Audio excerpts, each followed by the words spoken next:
जब राम जी की अरदास करने लगी, रघुनंदन ने कहा, ए चंद्रकला, अरे तेरी हट, क्योंकि बाल हट और त्रिया हट ये सबसे हट करके हटे हैं। अरे तुमने हट ही किया, मुझे आना पड़ा। चंद्रकला कहने लगी, प्रभु अगर मैं हनुमान जी से हट नहीं करती तो आपके दर्शन मुझे नहीं होते। आज चंद्रकला कहने लगी, प्रभु राम जी बोले कि चंद्रकला मेरी पतंग छोड़ दो। तो चंद्रकला कहने लगी, प्रभु अभी मैं नहीं छोड़ूंगी, मेरी एक प्रार्थना स्वीकार करो। कौन सी? चंद्रकला कहने लगी, प्रभु आपका नाम गुरुजी ने नामकरण किया है तो आपका नाम रखा है राम, राम जी का नाम राम ही रखा है और तुम्हारा नाम अधूरा है, इसलिए अगर अपना नाम पूरा करना चाहते हो तो मेरा यानी नाम अपने नाम से जोड़ लो। रघुनंदन ने कहा, मेरा नाम मर्यादा पुरुषोत्तम, यानी मर्यादा में रहने वाला पुरुषों में सबसे उत्तम, इसलिए मेरा नाम मर्यादा पुरुषोत्तम है। और ये नारी कहती है कि मैं इसका नाम अपने नाम से जोड़ लूं। और ये कहा कि धर्म की रीत है। कहा, देवी मैं एक पतिव्रत यानी नारी का पति हूँ, इसलिए मैं तुम्हारा नाम अपने नाम से नहीं जोड़ सकता। जब इतने शब्द कहे, चंद्रकला कहने लगी, प्रभु तो मैं पतंग तुम्हारी नहीं छोड़ू। आज बहुत प्रयास किया, तब रघुनंदन ने कहा, ठीक है देवी, अगर तुम यही तुम्हारी मर्जी है, यही प्रार्थना है तो ठीक है, जैसी तुम्हारी मर्जी। आज चंद्रकला ने क्या किया, अपने नाम से 2 अक्षर निकाले और अक्षर निकाल करके राम जी के नाम से जोड़ दिया, इसलिए आज राम जी का नाम क्या हो गया, रामचंद्र। यानी लोग जयकारा लगाते हैं, रामचंद्र की जय, इसलिए राम जी का उसी दिन भक्तों नाम पूर्ण हुआ और राम जी का नाम रामचंद्र पड़ गया। भक्तों चंद्रकला के भक्तों मुख से ये बाड़ी निकलती है और नाम जब जोड़ा, दर्शन दिया, उसके बाद महावीर जी और श्री राम जी वापस अयोध्या को आते हैं। जब वापस अयोध्या में आए, इधर भक्तों चंद्रकला के पति जयंत ने जब ये बात सुनी, जब ये बात सुनी तो बोले क्या कि जयंत ने अरे बचन उचारे,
जयंत ने कहा कि देवी मैंने सुना था कि मैं अपने लोक में था नहीं और राम और हनुमान दोनों यहाँ आकर के यानी तुम्हारा नाम अपने नाम से भी जोड़ लिया। तो चंद्रकला कहने लगी, स्वामी हाँ राम जी आए थे। आज चंद्रकला की इतने बात सुनते ही आज आग बबूला हो गया और बोला कि मैं घर में था नहीं, आकर के मेरी पत्नी का नाम अपने नाम से जोड़ लिया। कहाँ के मर्यादा पुरुषोत्तम राम है। भक्तों आज अपनी पत्नी का बदला लेने के लिए जयंत ने मन में प्रतिशोध कर दिया और बोला कि मैं जब तक राम जी की पत्नी का अपहरण नहीं करूंगा तब तक मेरे चित्र को चैन नहीं मिलेगा। आज भक्तों जब इतनी बात कही तो जयंत करता क्या है, जाकर के कहाँ गया कि जायंत आकर के तब ही, कि जायंत आकर के तब ही कावे का रूप बनाता है।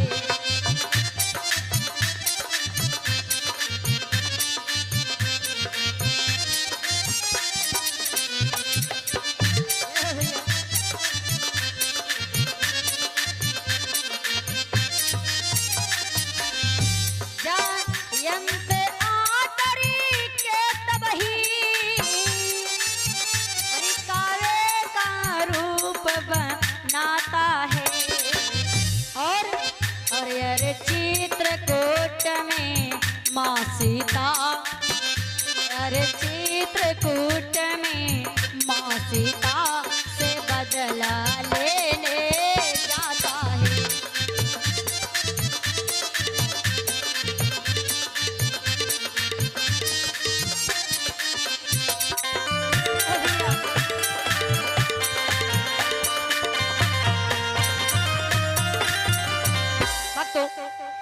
चित्रकूट में जिस समय मर्यादा पुरुषोत्तम राम जी का भक्तों माता कैकेयी का श्राप हुआ और राम जी आज चित्रकूट में निवास कर रहे हैं भैया लक्ष्मण और माता सीता के समेत।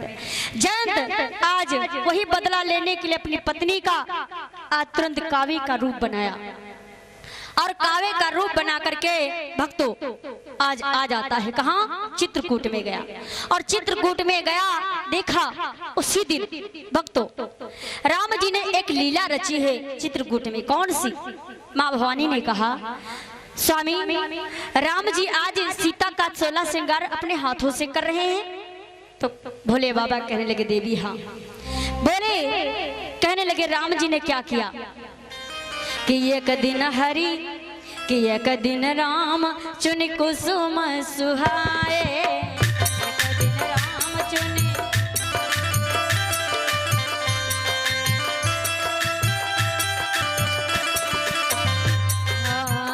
एक दिन राम चुन कुसुम सुहाए,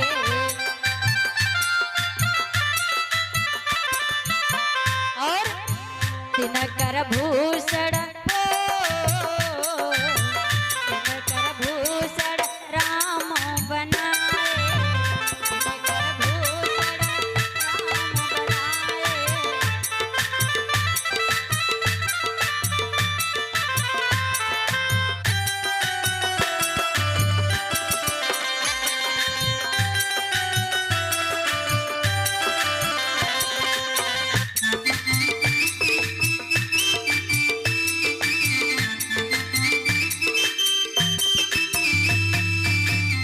किया राम जी ने क्या किया, एक दिन हाथों में भक्तों एक पत्ते का दोना बनाया और गले में हार फूलों का, हाथों में चूड़ी फूलों की, पायल है फूलों की। भक्तों आज हार बना करके भक्तों 16 श्रृंगार जब किया मैया सीता का, उसी समय सीता मैया ने क्या किया, राम जी गए और उनकी गोदी में सर रख करके जिसमें आराम से यानी आराम करने लगे, तभी सीता मैया अपने आंचल की हवा देती हुई आज हाँक रही हैं। और तब तक जयंत ने उसी समय मौका पाया और मौका पा करके भक्तों गया और मैया सीता के पैर में चोंच मार दिया।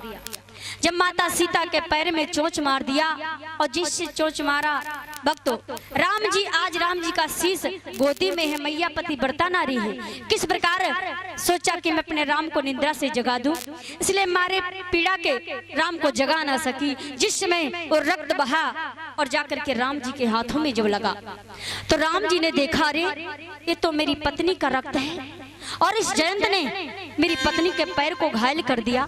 राम जी को क्रोध आ गया और राम जी ने तुरंत क्या किया, अपने तरकत से भक्त बाण को निकाला और बाण निकाल करके खींच करके बाण मार दिया।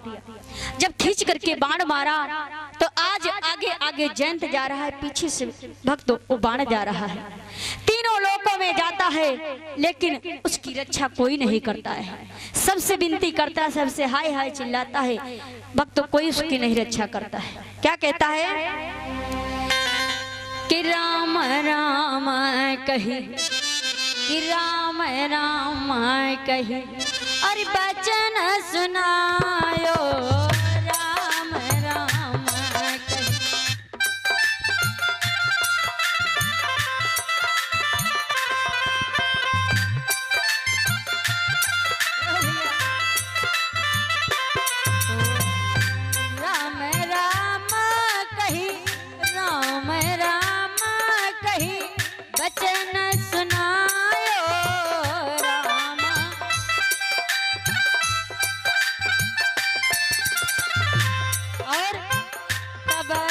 जयंत,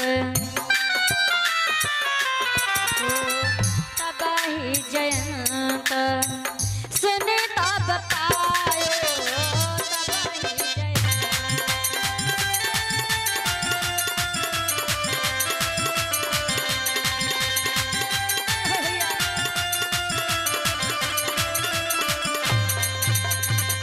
भक्तों, आज राम राम चिल्लाते हुए सारे देवताओं की शरण में गया, लेकिन उसको अपनी शरण में कोई भी देवता नहीं लिया।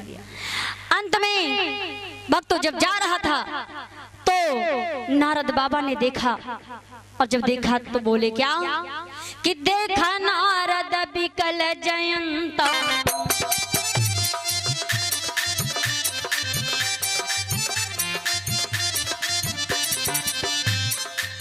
देखा नारद बिकल जयंता, तो लागी दया कोमल चित संग।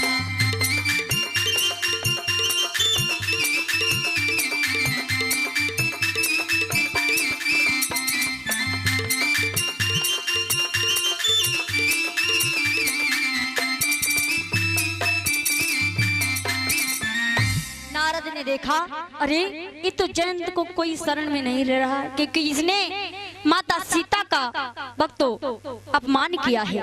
नारद जी उस जयंत के पास गए और जयंत से बोले, जयंत तुम्हें कोई नहीं अपनी शरण में लेगा। बोले ही नारद बाबा जाओ तुम उन्हीं रघुनंदन के शरण में जाओ। बोले क्या कि नारद जी बोले सुनो जयंत, कि नारद जी बोले सुनो जयंत, रघुनंदन के ढिग जाओ तुम, बोले सुनो जयंत।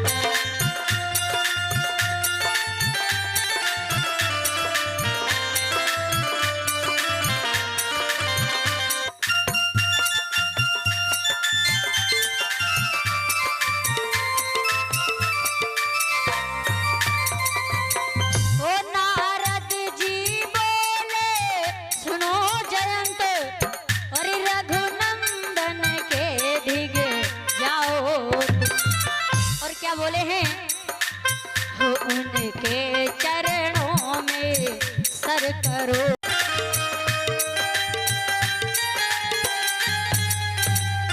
आज भक्तों इस प्रकार राम जी ने आज कहा कि हमारे आने वाले युग में कोई भी पुरुष हो या कोई भी हो, आज के बाद गलत दृष्टि से कोई नहीं देखेगा।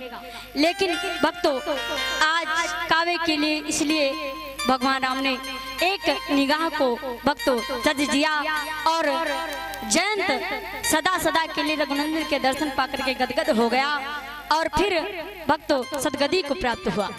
इधर भक्तों एक कथा माँ भवानी को भोले बाबा कैलाश पर्वत पर सुना रहे थे। जब कथा सुना रहे थे कहने लगे, ऐसे है मेरे रघुनंदन के पावन चरित्र, और देवी मेरे रघुनंदन के पावन चरित्र बहुत पावन है।